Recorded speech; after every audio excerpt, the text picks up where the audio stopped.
la première des choses, c'est avoir les bons outils. Fait que ça, c'est deux essentiels dans une cuisine. Le couteau du chef, puis le couteau tout usage. Donc, dans le fond, tout simplement comme ça ici, on a le garde pour le protéger. Puis lui, on va l'utiliser surtout pour des petites coupes plus délicates, comme les fraises, par exemple, comme ça ici. Puis le couteau du chef, lui, ce qu'on va faire, on va l'utiliser pour les grandes besognes.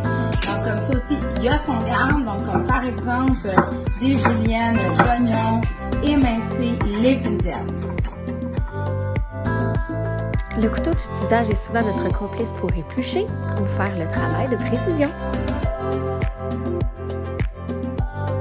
Le couteau du chef, quant à lui, est reconnu pour trancher la viande. On l'utilise ici pour le gâteau. Quand on parle de complices dans la cuisine, on ne peut pas passer à côté de parler de nos fameux ciseaux. Ils sont non seulement ergonomiques et faciles à laver, mais les meilleurs amis des oignons verts. Et pour affûter le tout, on parle de l'incontournable aiguisoir. On peut l'utiliser pour le couteau avec des dents ou le couteau à lame droite. Et bien sûr, le secret le mieux gardé, aiguiser les lames de l'extra chef ou du hachoir gagne-temps.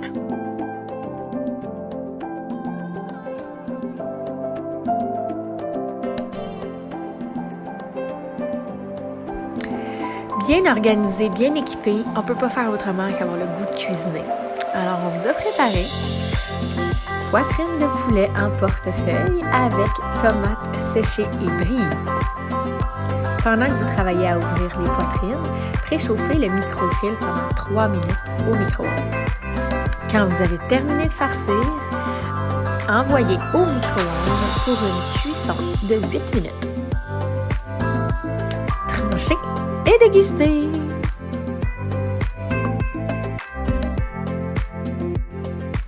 Et là, j'ai goût de dire que quand on veut tout, on a l'option de faire un party ou attendre la prochaine promo.